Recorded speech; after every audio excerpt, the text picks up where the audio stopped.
Hello, ladies and gentlemen, it is your host with the most, Avery LR32 here, bringing you guys my regional report from this past weekend. I just got home from the regional in Miami. It was yesterday, and that 5-hour drive, though, is it friggin' sucks. But my friends on Facebook and, other people want to know what I was running at the event.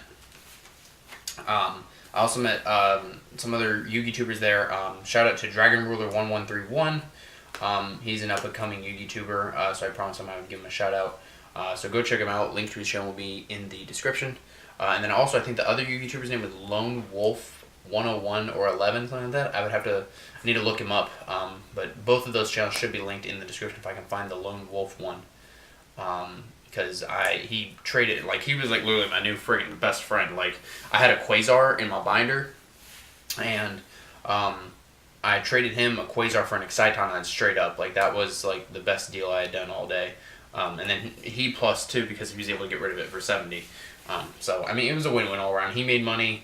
I technically made money because I didn't have to waste money on an Exciton night or Extinction night, whatever you guys call it.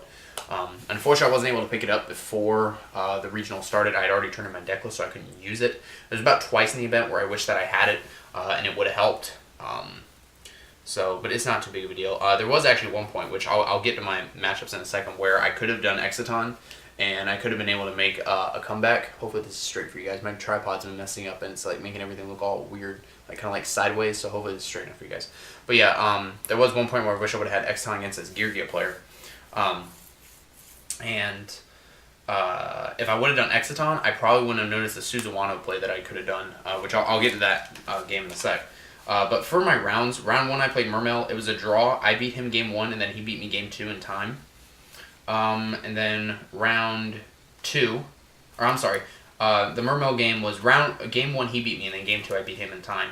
I was able to make a comeback because first turn he makes, no, I'm sorry, scratch everything I just said. I beat him game 1, he beat me game 2, but I was able to push over his Abyss Gaios and his Mech-equipped Engineer that he made turn 1 of game 2, and I was like, okay, I was able to work around it, so I felt pretty accomplished. Round 2 was Geargia with Soul Charge. He beat me game 1, and I beat him game 2 in time. I think that was the guy. It was either round 3 or round 4, because I literally played 6 Geargias in a row. It was freaking insane. But I remember one of the Geargia players I was playing, it was either round 3 or 4. I had a Suzawano on board, and I attacked into his Abyss Dweller, and I go Damage Step Crane. Suzawano goes up to 48 plus the extra 100 from Tenki, since Suzawano's a Beast Warrior, it makes him 49. They're like, no, it doesn't gain the extra 100. I'm like, are you retarded? He's still a Beast Warrior, you dumbass. So, and then I was telling one of my friends about it, and then this other judge intervened and was like, oh, I'm just curious what the ruling was. And I told him what the ruling was, and the judge was like, no, it doesn't get the 100. I'm like, when I was in the game, 2 judges specifically told me that it does get the 100. Are you that stupid? And I'm a certified judge. I know my rulings. Anyways, I played round 2 Geargia with Soul Charge. That was a win. So by this point, I was 1 win, 1 draw. Round 3, I played against Geargia. That was also a draw, so I had 1 wins and 2 draws. Round 4 was Geargia again, which was a draw, so it was 1 win, 3 draws. Then, round 5, guess what I played? I played Geargia, which made me 2 wins and 3 draws. I 2-0'd the guy. And then round 6, guess what? It was Machina Geargia! 3 wins and 3 draws. Round 7, Geargia lost 0-2. That was my first loss of the day. 3 wins, 1 loss, 3 draws. So after 6 rounds, I was undefeated, and then I got my first loss. And then I lose the last round to freaking Blackwings. He 2-0's me, and I ended up being 3-2-3. So I ended the day with 12 points. I came in 84th out of 258 people. And the round 5 Geargia game, what I did was I had a Bujin Carnation and an Honest in my hand, and I had a Turtle and a Hair Banish with a Yamato and I think also a Mikazuchi engrave. He has, from left to right, Burrito, Beret, and Gear Gigan X. I rip into a Pot of Duality, and I'm like, damn, I really wish I had Exciton Knight. I'm going to lose this game. And I'm like, wait a minute. I read Honest, it says until the end phase. I look at Suzawano, it's a Beast Warrior, it's a Light, and it says it attacks all your opponent's monsters once each. I'm like, oh my god, this is a play. And the guy told me straight up after game 1, he's like, I've never seen that play before. I'm like, me neither. And I told him, I said, this is just the definition of derp. I'm sorry, I had to do this play. He's like, nah, man, it's fine. I go Bujin Carnation. I bring out Yamato and Hair, because hair does count as a Bujin monster. I overlay into Suzawano. I don't use the effect because I figured I was going to get game anyway. I didn't want to risk him having some sort of hand trap that destroys my monster. I realized that even if he did have the Veiler, that it wouldn't matter anyway. But regardless, I attacked into his Burrito. I was like, wait, Burrito has the highest attack, right? He's like, yeah, at 28. So I'm like, okay. Suzawano attacking to Burrito. Damage step, honest. Swinging to Burrito, swinging to Beret, and Gear Gigan X. That's 10,900 damage per game in one turn. I was like, oh my god, this is amazing. So that was that, and then I already explained my other games. Nothing really too special about those, just that one I wanted to point out. But anyways, let's get into the deck profile. I also did deck profile with Dragon Ruler 1131, but I talked about in that video how I was going to be explaining things more in my deck profile. 3 Yamatos. If you're not running 3, you're doing it wrong. Like, you summon Yamato, activate Kaiser, and just stall out from there. 2 Mikazuchis. I mean, it's Mikazuchi. 2 Hair, 2 Turtle, the 3 Honests, plus the original Honest, 4 Honests. Crane is Crane, it does what it needs to do. 1 Quillen, I almost kind of want to bump this up to 2. It's that good. 1 Thunder King, which actually did put in work. This was a really interesting tech that I liked a lot. And then, of course, the 1 Honest. Pretty basic monster lineup until we get Primal Origins. For the spells, we have triple Tenki, triple Pot of Duality. Let me move this over.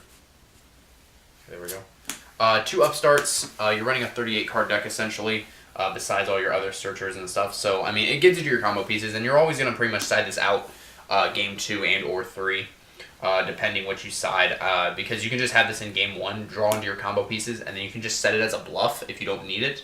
Or you can just hold on to it until you go through your deck more, and then you just need to draw it in order to hopefully get something good. So, you know, it has multiple uses, and then you can just side it out. It gives you something to side out game 2 without really messing up your deck. And then 2 Lance. Lance was really an MVP. It always was protecting my stuff. I almost wish I had a third. It was just so good. 3 MST, because basic back row removal is the nuts. 1 Book of Moon, because it's Book of Moon. 2 Bujin Carnation, like the Soul Charge of the deck. I almost wanted to run Soul Charge with these, because there would be games where people would go Imperial Iron Wall, and then I would just be like, well, damn, and then I would have to chain my hair if I had like a Yamato or Mikazuchi or something else that was a Beast Warrior on board, so that my Bujin Carnation would be live. But it did what it needed to do. I don't really think Soul Charge was really necessary. It might be once we get the Primal Origin and stuff. And 2 Kaiser Coliseum. Almost want to bump this up to 3. It's just that good. So that was the spells. For the traps, I really like this from that one guy that topped the regional. The 2 Divine Wraths. Divine Wrath put in so much work. When I went against the Machine Gear guy, he activated Fortress in his grave to pop something, and I chained Divine Wrath to save my Yamato. It does work. 1 Warning, 1 Bottomless, 1 Mirror Force, 1 Torrential, and 1 Phoenix Chain. That was that. For the side deck, we have Double Max C. I side decked these in all day, because why? I was playing Gear all day. Kaiku and Swords of Concealing Light. I had these 2 in because I don't have a second Swords of Concealing Light, but I would have side decked both these in against the mirror match. System down, I almost did side deck this in against Gear, but I was already side decking in 6 cards against the Gear matchup, which was the 2 Max C's, the 2 Blackhorns, and the 2 Mind Crush. So I was already side decking 6 cards, and I didn't want to mess up my deck more than I needed to.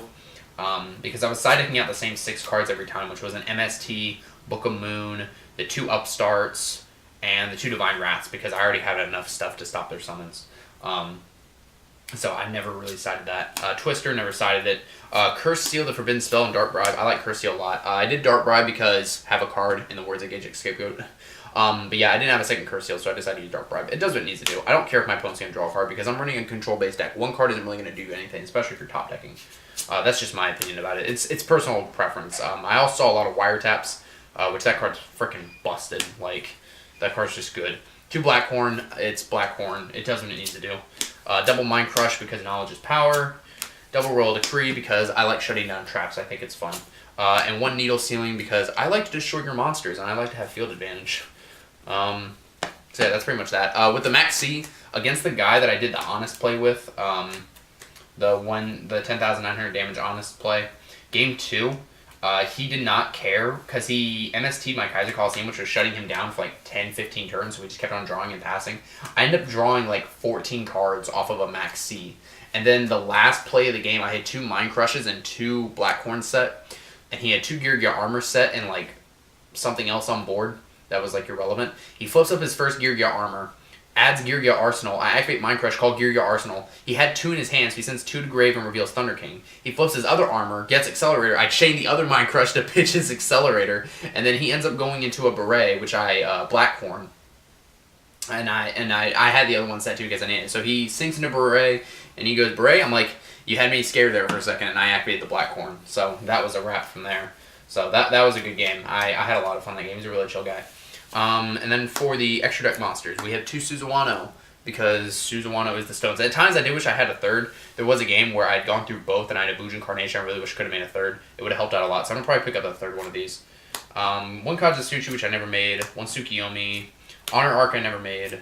Diamond Dyer I did make because I didn't have the third Suzawano, so I was forced to go into him. 1 Omega. 1 Abyss Dweller. Funny story about Abyss Dweller. People would go Abyss Dweller, activate effect, detach so that you can't use your hair or your turtle. I'm like, okay, that's fine. Chain hair, banish. And it was actually funny because one guy did misplay against me. And we actually had to call a judge over for it. He goes, play Abyss Dweller, and then he goes, summon something else out, and then he summoned out Abyss Dweller, and then he goes Honor Arc, and then he goes Honor Arc's effect, detach 2 to take your Suzawano, and I chain Turtle, and then he chains the Abyss Dweller. I'm like, you can't, because I've already activated my card. Banishing is the cost, and it resolves out of the graveyard anyways. So, and it's the same thing if I was testing on DevPro against Mermail, and I had an Abyss Dweller on board, and my opponent goes activate title, banish to his cost. I go chain Abyss Dweller. Even though I chained Abyss Dweller and detached his cost, he still got the title because even though the chain resolves backward, it goes, Abyss Dweller essentially says, okay, now for the remainder of this turn, you can't activate any effects. So then the title resolves, and then he still gets his special summon. So whenever you're going against Bujins, you want to do that at the start of your turn if I don't have any hairs in my grave. But if I do have a hair in my grave, and you go Abyss Dweller, activate effect, I'm going to go, that's fine, chain, hair, banish, target my card, and then I still get my banish, and then my Bujin Carnation is live. So really, Abyss Dweller really doesn't do anything other than stop Turtle in the Bujin matchup. 1 Black Ship, never made it. 1 Cowboy, never made. Maze Short, never made. 2 Paladinos, because for one thing I didn't have Excitonite, and I also didn't have a third Suzawano. So it was there in case I needed it. And then 1 Crazy Box for the Skill Drain. And this was originally Steel Swarm Roach, so just keep that in mind, but I picked this up after the tournament. This was Steel Swarm Roach, but I really wish it would have been Excitonite. This card is so freaking busted. Oh my god, I love Exciton. But yeah, so that's the deck, you guys, running on 13 minutes. So hopefully I give you guys a lot of in-depth stuff. Hopefully I gave some insight into the deck and hopefully make you guys want to run it. I've seen the Primal Origin cards. Oh my god, like I'm going to have to make a whole discussion video about this because I'm obviously going to run Bujins for the rest of the format. I honestly think it's going to be one of the top tier decks of next format. Like, the fact that we have 10 Honest just blows my mind. We have 3 Crane, we have 3 of this new card that activates in the graveyard, and we also have Bujingi Crow. Like, I don't know if you guys know about that card, but Bujingi Crow, you negate the attack. Let's say you're trying to attack my Yamato, I can pitch Crow from my hand, I can negate your attack, and you take damage equal to your monster's attack. So we technically have 3 Cranes plus Honest, that's 4, plus 3 of the new card that's also a Crane technically, that's 7. Plus the 3 Crows, we technically have 10 Honests. 3 of which negate an attack, which is Crow, but still, like, the fact that we technically have 10 Honests just blows my mind. Like, I'm so excited for Bujins and Primal Origins. Like, I'm not going to buy a case or anything, like, I'm just going to buy all the cards individually. So if you guys have a deck list for Primal Origin Bujins, let me know, because I did find one. I'm still trying to build it on Dueling Network and DevPro and stuff, so I can be able to test it out. Unfortunately, the guy has all the cards out of order, so I'm like trying to read it, and it's like very difficult. And I don't know what some of the cards are. So yeah, thank you guys for watching. Let me know about what you guys think about Bujins in the comments below. 3 wins, 2 losses, 3 draws. It pisses me off, but it's whatever. But yeah, thank you guys for watching, and I'm not going against Gear Giz anymore. That was way too much.